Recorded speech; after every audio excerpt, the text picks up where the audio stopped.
Okay, our second tutorial is on quick masks, something that's useful.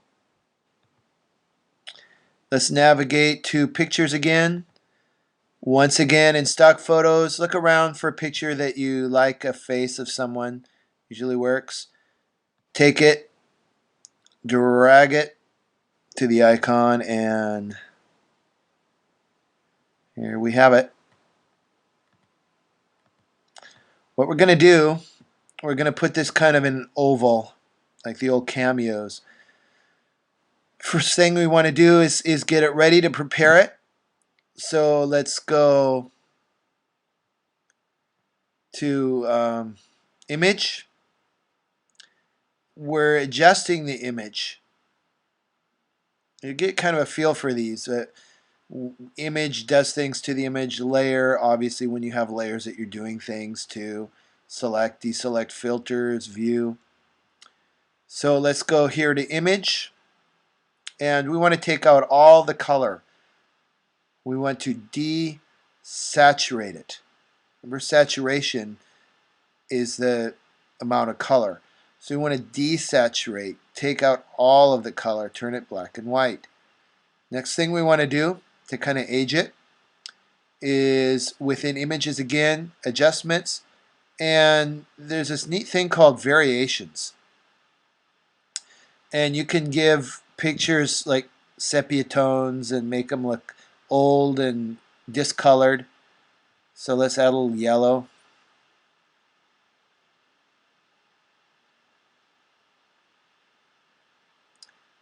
Oops, a little too much.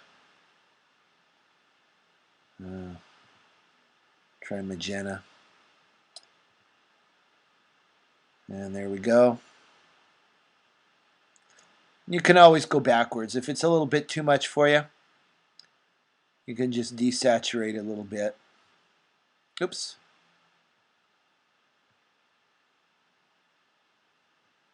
I said a little bit, not completely.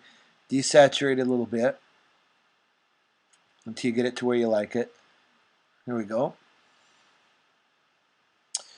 Now I want to make an oval.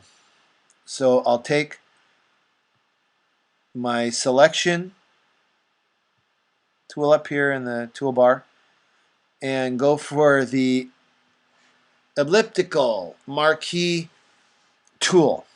I'll put it more or less in the middle. I like to hold down the Option key. That way, when I pull out, I'll be pulling out from the middle.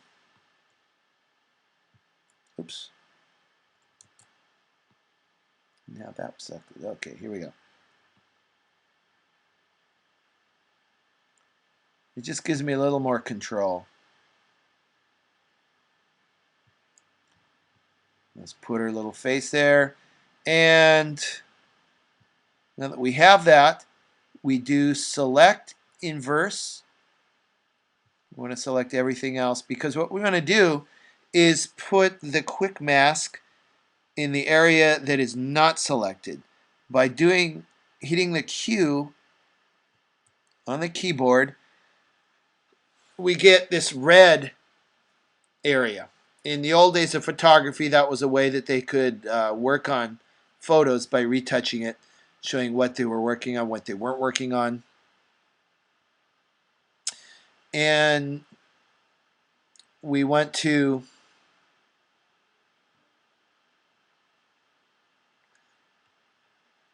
blur that.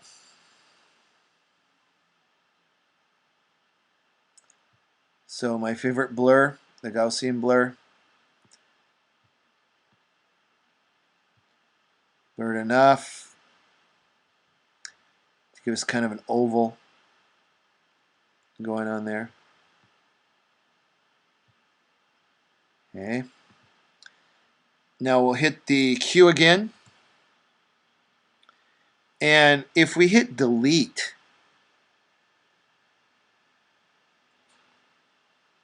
it's going to delete everything outside of that blurred oval.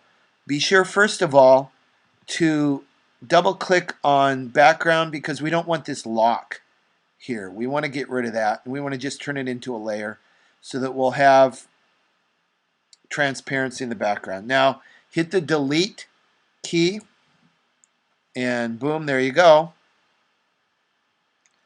You can select, deselect. You can flatten image.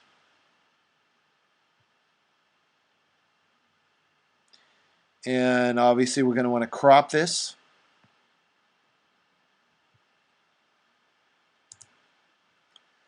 And that's all we're doing in this Photoshop tutorial 2.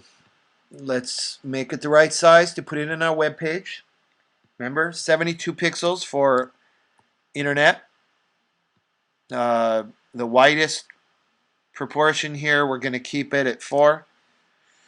And once again, make sure that you constrain proportions. We don't want her to be stretched out on one side and right out of proportion. Save it for web. And since it's a photo, JPEG medium.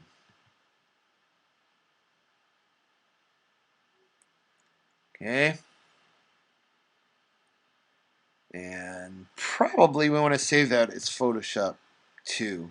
Would be better than this weird name. And that's it. Real easy. Number 2 is the easiest, I think, of all of the Photoshop tutorials.